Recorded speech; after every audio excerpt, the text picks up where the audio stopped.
l'ombre, la lumière et le chemin vers soi. Bienvenue sur l'Esprit de Jung.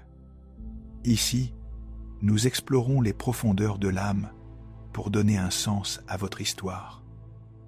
Ne t'arrête pas maintenant. Laisse ta main se détendre sur la souris. Pose ton téléphone sur la table. Ne fais pas défiler. Ne change pas de vidéo. Reste exactement là où tu es. Parce que ce que tu es sur le point d'entendre n'est pas un simple contenu de plus. C'est une réponse. Et tu le sens déjà, n'est-ce pas? Ce frémissement discret dans ta poitrine, cette tension légère dans la gorge, cette voix calme qui murmure, peut être que cette fois c'est différent. Avant même que nous commencions, il faut clarifier une chose essentielle. Le fait que tu entendes ma voix, ici, maintenant, à ce moment très précis de ta vie, est presque impossible à attribuer au hasard. Pense au nombre de possibilités, des millions de livres, des millions de vidéos, des milliards de fragments d'attention qui circulent chaque seconde sur Internet. Et pourtant, aujourd'hui, avec l'état intérieur très particulier qui est le tien, ce titre est apparu dans ton champ de vision et tu as cliqué. On t'a appris à dire. C'est l'algorithme. Jung aurait dit, c'est une synchronicité. En métaphysique, les coïncidences n'existent pas. Il n'y a que des rencontres significatives, où quelque chose en toi répond à quelque chose dans le monde. Cette vidéo t'a trouvé parce que, sans le savoir, tu l'as appelé, pas avec des mots, mais avec une fatigue profonde, un épuisement intérieur, une question silencieuse qui ne te quitte plus. Est-ce que ma vie peut encore changer à ce stade? Depuis des mois, peut être des années, ton âme émet un signal discret, comme une fréquence radio dans la nuit. Ce signal demande un passage, une réponse, un signe, une sortie du labyrinthe où ton mental tourne en rond. Tu vibres à la fréquence de la recherche, et la loi de résonance fait le reste. Ce que tu cherches te cherche aussi. Ce n'est donc pas simplement une vidéo, c'est un rendez-vous entre ta conscience actuelle, fatiguée de porter les mêmes masques, et un toi plus vaste que Jung appellerait le soi. C'est tout ici, c'est que quelque chose en toi est prêt. Comme le dit un ancien énoncé hermétique, quand l'oreille est capable d'entendre, alors viennent les lèvres pour la remplir de sagesse. Tes oreilles sont prêtes.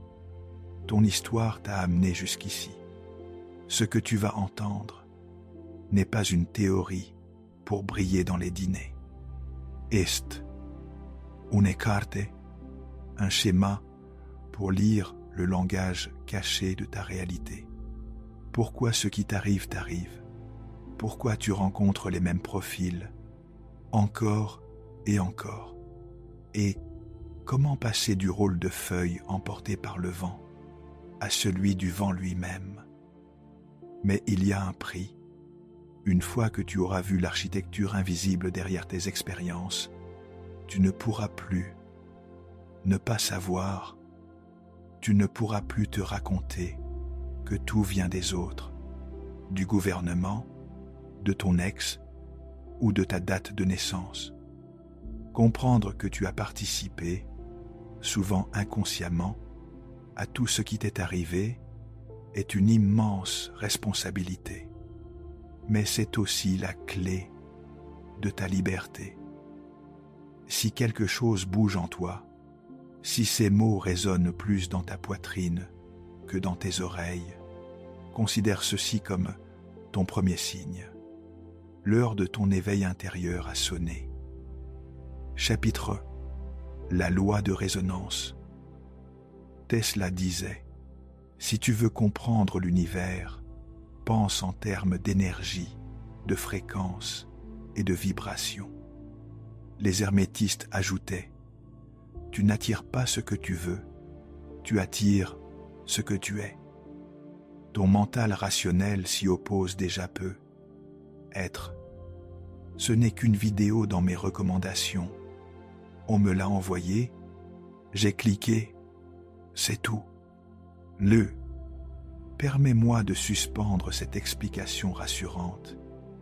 Oui, il y a un algorithme numérique, mais derrière lui, il y a quelque chose qui ressemble étrangement à ce que Jung appelait l'inconscient collectif, une immense matrice d'informations qui réorganise les coïncidences pour servir une nécessité intérieure. Pour le dire autrement, tout ce qui entre dans ton champ de perception répond à une invitation intérieure, consciente ou non. Cette vidéo n'est pas un objet qui t'a percuté par accident.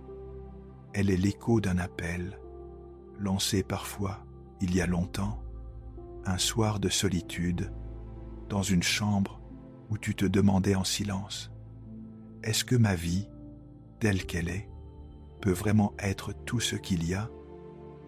Pour comprendre pourquoi tu écoutes ces phrases et pourquoi ta vie actuelle semble parfois si étroite, avec ses dettes, ses amours compliqués, ses insomnies et ses petites victoires, il faut comprendre une loi simple, la loi de résonance. Oublions un instant le mot spiritualité. Parlons de physique et de Jung. Tu n'es pas un bloc solide de chair et d'os. Si l'on grossissait ta main jusqu'aux niveaux les plus infimes, on verrait des cellules, puis des molécules, puis des atomes, et à l'intérieur de l'atome, presque rien, un immense espace habité par des particules qui vibrent. Autrement dit, tu es un motif de vibration dans un champ de vibration. Tu es une note dans une immense symphonie. Dans la physique des ondes, il existe un phénomène appelé résonance sympathique. Imagine deux pianos dans une même pièce. Tu joues un Do sur le premier. La corde Do du second se met à vibrer sans que personne ne la touche. Pourquoi? Parce qu'elles partagent la même fréquence. Tu es l'un de ces pianos. Le monde, les autres, les événements sont l'autre. Tu émets une note subtile, faite de tes croyances, de tes blessures, de tes désirs, de ta fatigue, de ta nostalgie. Et cette note fait vibrer dans la réalité extérieure tout ce qui lui ressemble. C'est ce que Jung voyait dans les synchronicités.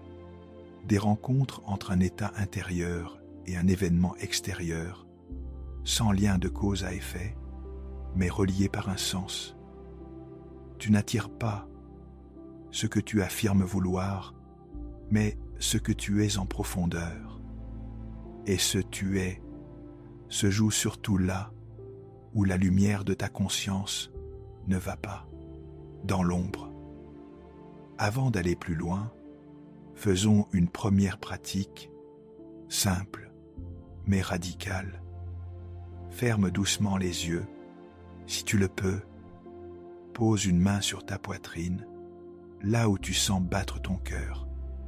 Laisse-les rentrer un peu plus lentement que d'habitude et sortir un peu plus longuement.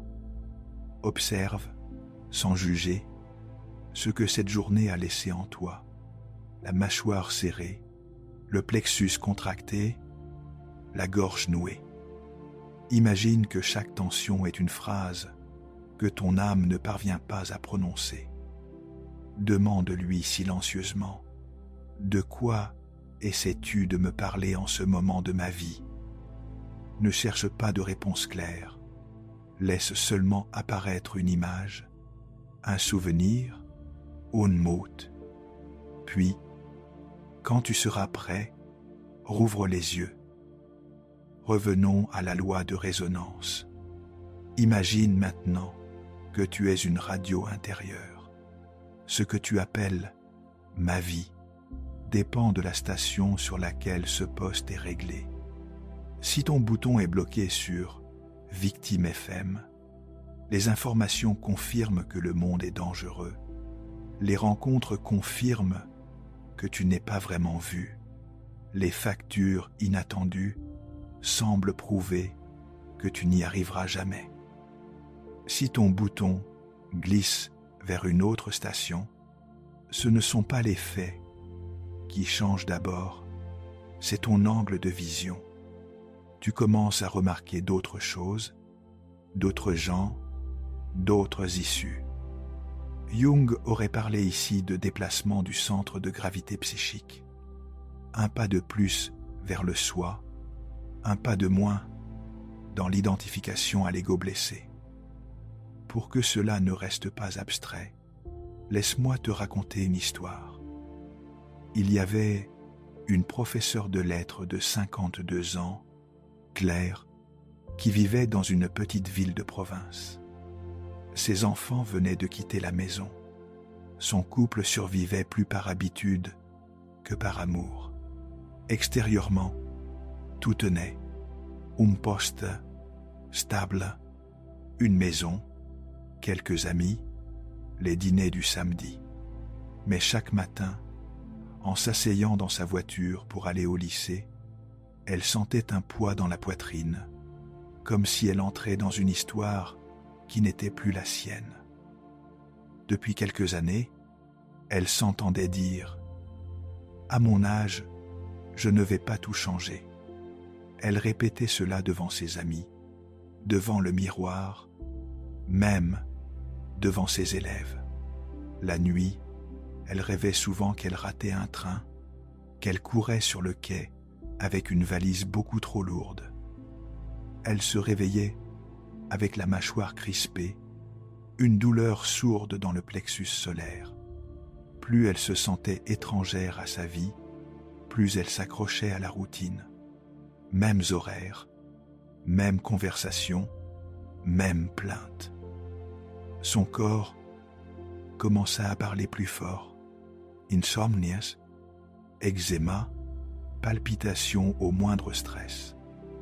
Un soir, épuisée, elle tomba sur une citation de Jung partagée sur un réseau social. Ce qui ne vient pas à la conscience revient sous forme de destin. Cette phrase resta collée dans son esprit.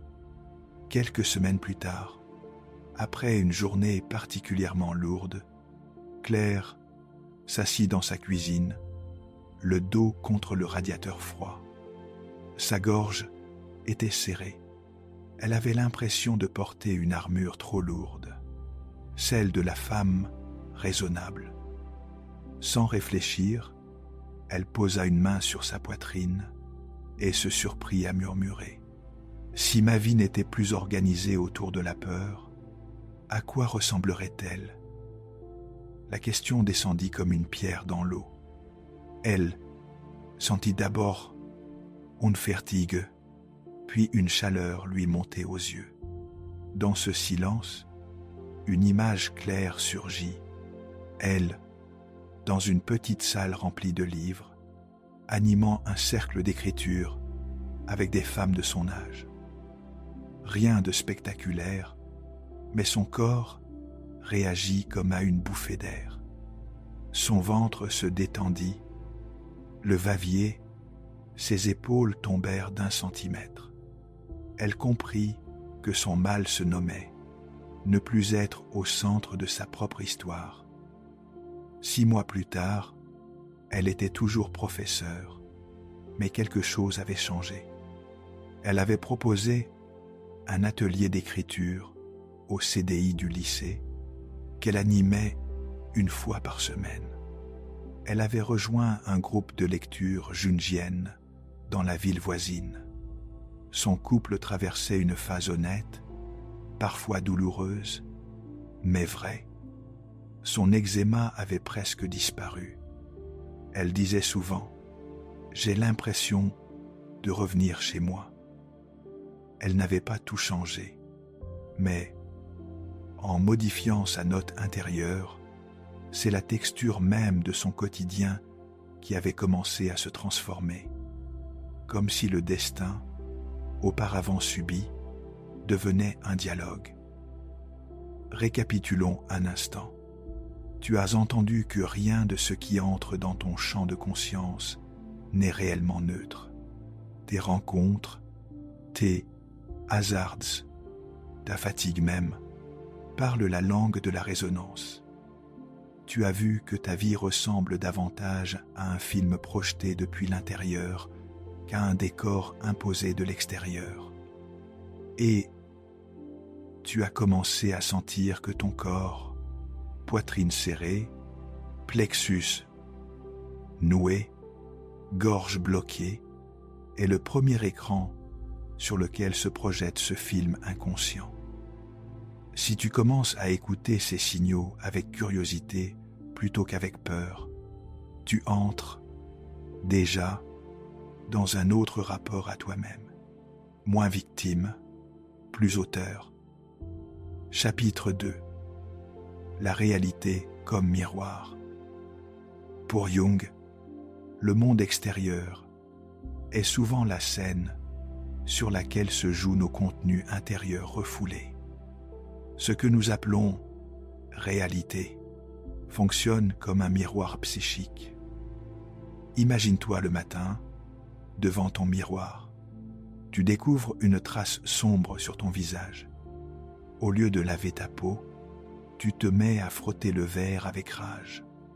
Plus tu frottes, plus tu t'épuises. La tare reste. C'est absurde. Pourtant, c'est exactement ce que nous faisons quand nous essayons de changer notre situation en ne manipulant que l'extérieur. Nous frappons l'écran au lieu de regarder le projecteur, le compte en banque, la relation, la santé, la reconnaissance. Tout cela n'est que reflet. Jung parlerait ici de projection. Nous percevons au dehors ce que nous refusons de voir au dedans. Quand tu changes le scénario intérieur, tu n'as plus besoin de te battre contre les images. Elles se réorganisent d'elles-mêmes. Pour beaucoup, c'est une pensée dérangeante, presque offensante. Je n'ai pas attiré ma maladie. Je n'ai pas attiré cet homme violent. Pourquoi me faire porter cela? Ici, il ne s'agit pas de culpabiliser l'ego, mais de rendre sa dignité au soi. Tu n'es pas coupable de ce qui s'est imprimé dans ton inconscient. Souvent, très tôt, parfois avant même ta mémoire. Mais tu es la seule instance qui puisse en devenir consciente et transformer ce matériau brut. Reprenons une autre histoire. Il y avait un cadre supérieur de 58 ans, Marc, vivant en région parisienne. Marié depuis 30 ans, 2 enfants adultes, une carrière respectable dans la finance.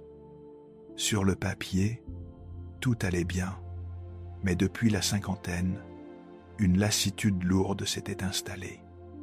Au bureau, il jouait le rôle de l'homme sûr de lui, efficace, disponible. Le soir, devant la télévision, il sentait un vide s'ouvrir dans la poitrine, comme un trou d'air. Sa femme lui reprochait son absence émotionnelle. Lui se sentait injustement attaqué, resserrant la mâchoire, avalant ses réflexions. Son corps commença à saboter son personnage. Hypertension, douleur thoracique, crise d'angoisse la nuit, réveil à 3 heures du matin avec la sensation d'étouffer. Un jour, son médecin l'avertit sérieusement. Si vous continuez sur ce rythme, le corps se chargera de vous arrêter. Ce soir-là, dans la salle de bain, Marc regarda longuement son reflet. Les rides au coin des yeux, les épaules légèrement voûtées, le regard éteint.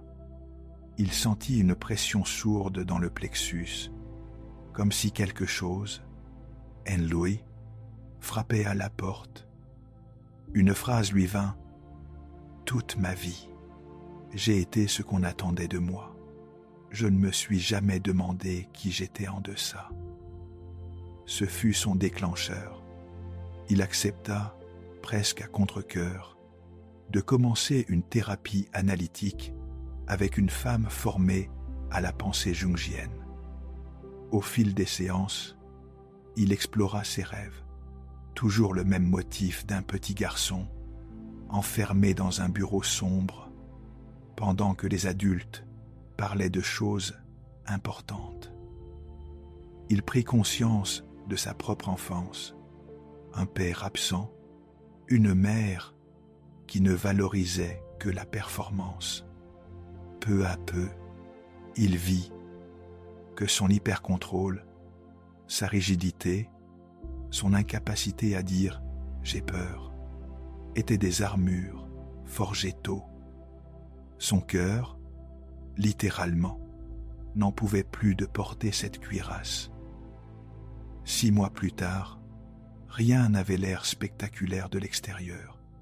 Il travaillait toujours dans la même entreprise, habitait le même appartement. Mais la dynamique intime avait changé. Il avait négocié un temps partiel, s'était inscrit à un atelier de chant, l'ouïe, le rationnel, et surtout, la prose. Il avait osé dire à sa femme, une nuit d'insomnie partagée, « Je ne sais plus qui je suis, mais j'aimerais le découvrir avec toi. Si tu veux, encore. » Ce n'était pas un happy end hollywoodien, mais pour la première fois, il s'autorisait à être un homme en chemin, pas seulement un rôle social. Son destin devenait moins subi, plus choisi. Tchela regardait le miroir, non pour l'insulter, mais pour y rencontrer son propre visage inconnu. Nous allons marquer une courte pause intérieure. Je t'invite à vérifier, ici et maintenant, comment ton monde reflète ton état intérieur. Ferme un instant les yeux. Laisse venir spontanément l'image d'une situation qui te pèse en ce moment. Une relation, une inquiétude financière, une solitude. Observe où ton corps réagit le plus. Gorge serrée, nuque tendue, ventre noué. Pose ta main sur cette zone, comme on poserait la main sur l'épaule d'un ami, et demande-lui doucement « Qu'est-ce que je refuse de reconnaître à propos de moi-même dans cette situation ?» Ne cherche pas la bonne réponse. Laisse simplement monter un mot, une image, peut être un souvenir. Puis, rouvre les yeux en gardant cette réponse quelque part en toi. Récapitulons. Tu as vu que frapper le miroir de la réalité ne change rien tant que le visage intérieur reste identique. À travers les histoires de Claire et de Marc, tu as peu être reconnu tes propres compromis, cette fatigue de jouer un rôle devenu trop étroit. En approchant ton corps comme un écran vivant de ton inconscient, tu commences à transformer ta position. De spectateur passif d'un destin figé, tu deviens co-auteur d'une histoire en réécriture. C'est discret, mais décisif. Chaque prise de conscience fissure un peu plus l'ancien scénario. Chapitre 3. le langage des signes. Pour Jung, l'âme parle en images, en symboles, en coïncidences. L'univers n'envoie pas des SMS, mais des motifs. Tu penses à quelqu'un que tu n'as pas vu depuis des années et le téléphone sonne.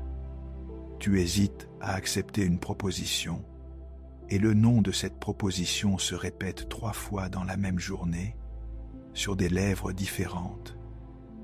Ce sont des clins d'œil de l'inconscient collectif. Plutôt que d'entrer dans un catalogue de significations toutes faites, Jung nous invite à regarder. Qu'est-ce que cela signifie pour moi? Une femme de 60 ans, Anna, d'origine espagnole installée à Lyon,